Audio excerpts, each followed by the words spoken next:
Hello everyone, Mr. Lipchick here, and our topic for this segment of instruction will be business and labor.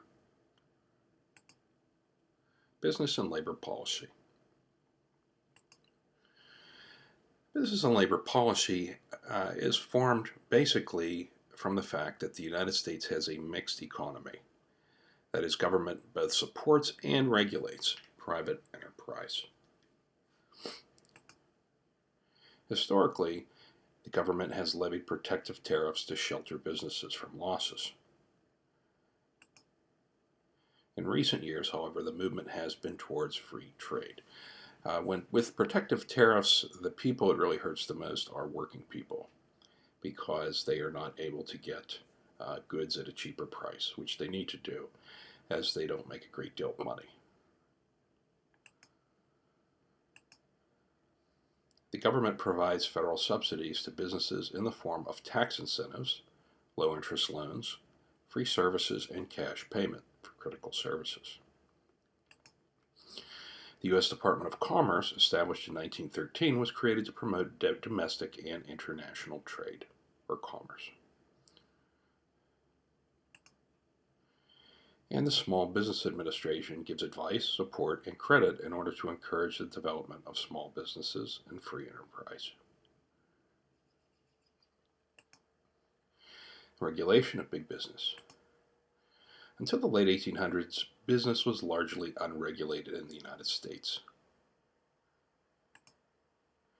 Early on, when businesses were mostly small, there was not much need for regulation. They were mostly family-owned. You worked for people you knew, and it was a very cozy environment. People knew one another closely, and there was not a great deal of need for regulation. The governmental philosophy was one of laissez-faire, or hands-off, regarding the regulation of big business at this time.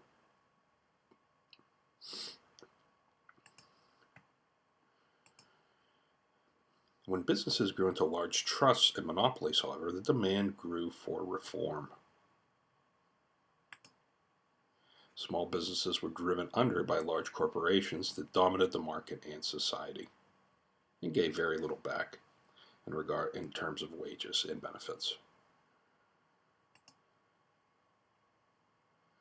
The Sherman Antitrust Act and later the Clayton Antitrust Act made it illegal to monopolize any area of the economy.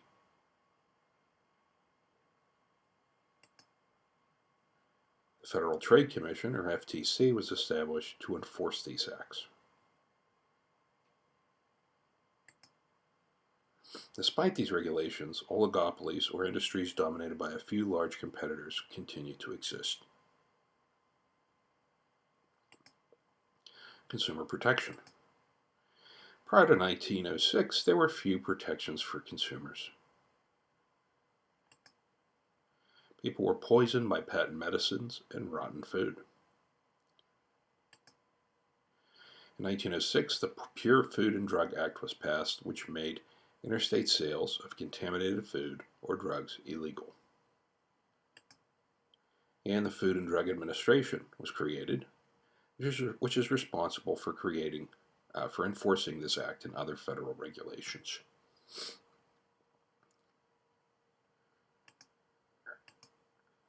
The Federal Trade Commission was established to protect consumers against false advertising.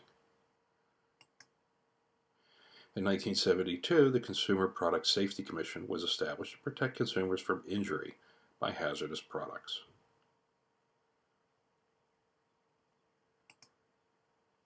The Securities and Exchange Commission, or SEC, was created in response to the 1929 stock market crash. It regulates the sale of stocks to protect investors from fraudulent reporting on a stock's actual worth.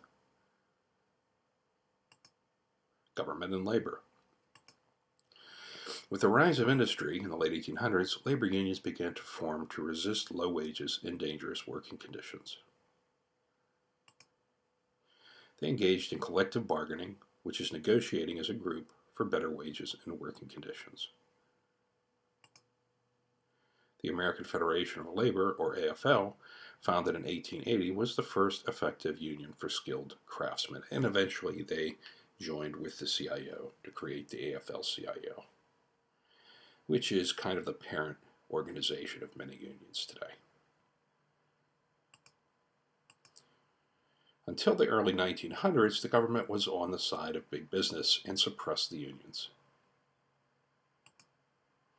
The real boost to labor unions came with the administration of FDR in the form of the National Labor Relations Act, or NLRB, of 1935.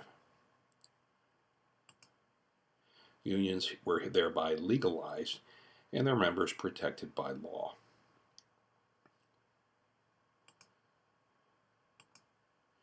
Throughout the 1930s and 40s, unions grew tremendously in size and power.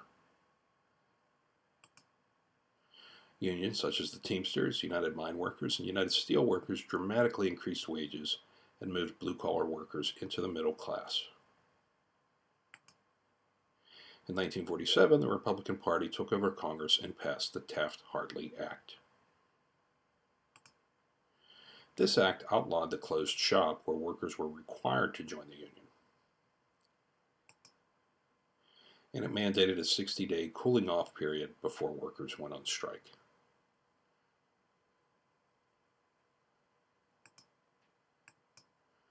Unions have been subject to much criticism for corruption in recent years. However, their efforts did result in the 8-hour workday and the 5-day work week, safety regulations in some of the most dangerous occupations, and equal pay for men and women for doing the same jobs. That concludes our discussion on business and labor. Thank you for viewing, and I look forward to seeing you in the live lesson. Have a great day.